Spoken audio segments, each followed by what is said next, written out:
Elle a fait la fausse couche, quand elle a fait la fausse couche. Et on est venu, ils ont fait l'intervention, ils ont fait le nettoyage. Et quand ils ont fait, et de temps en temps maintenant, il se plaignait de son ventre. On est venu, ils ont prescrit des produits, ils disent ça va, ça va, ça va. Maintenant, tout récemment, on est venu maintenant, ils disent il faut une intervention. Et l'intervention là, quand je suis venu, ils m'ont prescrit tous les produits. Je suis parti acheter les produits. Manque de sang maintenant, on était là. Ils téléphonaient par-ci, par-là. L'hôpital Niasdine, depuis l'indépendance de l'hôpital est là. Si on me dit qu'il n'y a pas de sang ici, je ne sais pas, je suis dans quel pays. Je ne sais pas comment les Guinéens vont vivre, ceux qui sont malades. Mais ce n'est pas ici seulement, tous les départements c'est comme ça. C'était son premier geste ou bien c'est... C'était son premier geste. Vous étiez là depuis quand? Vous êtes venu à l'hôpital quand? Je suis venu à 11h. À 11h, j'ai même la vidéo. Donc la fausse couche a lieu aujourd'hui? Non, ça fait une semaine. Quand ils ont fait, ils ont dit non, tout va bien maintenant et ça va. Donc si je comprends, la fausse couche a lieu il y a une semaine. Il y a une semaine. Le jour où vous êtes venu à l'hôpital? Exactement. Ici. Exactement ici. Quand on est venu maintenant, en fait, ils ont prescrit les produits. Ils ont dit après une semaine, il faut repasser. Après une semaine, je suis venu avec elle. Quand je suis venu, on a garé la voiture, on est venu ensemble. Et moi-même, j'étais content. Et ils ont prescrit encore l'ordonnance, je suis parti acheter les produits. Et on est rentré à la maison. Maintenant, le lendemain, elle me dit qu'elle se plaignait de son ventre. Je dis, ok, ce qui reste clair, il faut aller voir le médecin. On est parti voir le médecin. Un autre médecin, le médecin a dit la personne, en fait, il y a l'hémorragie, il faut qu'elle suive l'intervention. Directement, lui, il a écrit, on est venu. Quand je suis venu, moi-même, j'ai pris la femme, dans la voiture, je l'ai envoyée chez eux. Il dit, il faut une intervention. J'ai dit, mais si c'est vous qui l'avez opéré ici, comment dire, fait le nettoyage, le lavement. Ils disent, oui, mais il faut y faire vite. Il dit, non, on va le faire, on va le faire. C'est ça leur slogan. Ça ira, on va le faire et rien n'ira. Non, je vais enterrer ma femme, mais ce qui reste clair, pourquoi j'ai fait la vidéo, même la présidence, ils vont voir ça. Et ils vont essayer de changer la gestion. Sinon, en Guinée, ce n'est pas ici seulement. Tous les départements, c'est comme ça. La gestion, elle est mal gérée, partout. Même les entreprises minières. Partout, tu pars ici, des contrats à leur profit. C'est quoi? Soit la Guinée perd, les Guinéens perdent. Ils remplissent leurs postes. Elle s'appelle Fatoumata Souba. En fait, je l'ai perdu, mais je suis déçu quand même de l'administration guinéenne. Et concernant en fait, on dit que quelqu'un perd sa vie à cause de manque de sang. Et on est venu à 11h. Ils ont dit, ok, qu'ils vont tout faire pour la sauver. Et tout ce qu'ils demandaient, j'achetais. Tout ce qu'ils demandaient, j'achetais. En fait, la grossesse extra-utérine, c'est une grossesse, mais qui est mal placée. Donc, si l'intervention n'a pas lieu à temps, ce qui se passe, c'est que la trompe se rompt.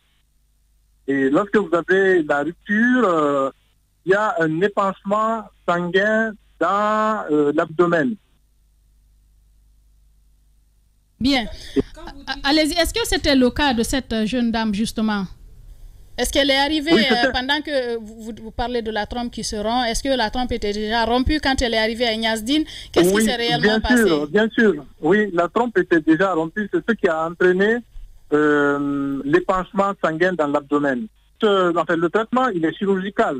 Le but du traitement, c'est d'arrêter le saignement et de compenser les pertes sanguines. Donc, la femme a été admise au bloc et l'hémorragie a été arrêtée. On a procédé au nettoyage de l'abdomen. Ce qu'il fallait après, c'est compenser les pertes sanguines. Donc, malheureusement, nous avons demandé 3 poches de sang. Le mari s'est rendu à la banque sanguine. Il n'y avait pas de sang B+ disponible à la banque sanguine. On lui a demandé d'aller à Donka. Donc, c'est entre-temps, la mort est survenue. Alors, moi, je vais revenir sur la question du sang. Excusez-moi, c'est docteur professeur, parce que moi, j'ai mis professeur Yaya Diallo. Oui, c'est professeur Yaya Diallo. Voilà, professeur.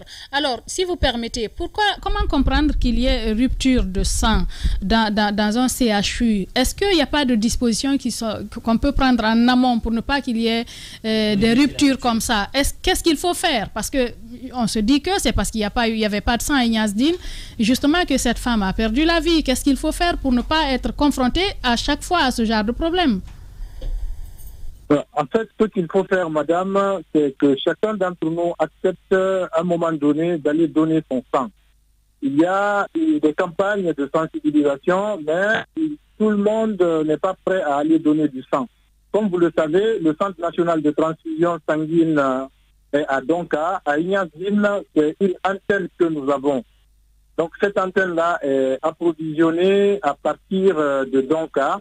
Donc nous, à Ignace-Ville, si nous avons besoin de sang, on s'adresse à l'antenne qui est à Ignace-Ville.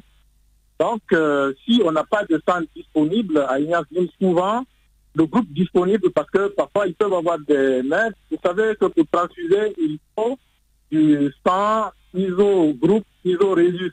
C'est-à-dire qu'on ne peut pas donner n'importe quel sang. Il faut, même si c'est le même groupe, il faut faire un test de compatibilité parce qu'il y a des réactions transfusionnelles. Donc, on doit pouvoir faire tout ça avant d'accepter de transfuser une personne. Mais le problème de sang, vous-même vous le savez, c'est un problème assez récurrent. On est en déficit de sang.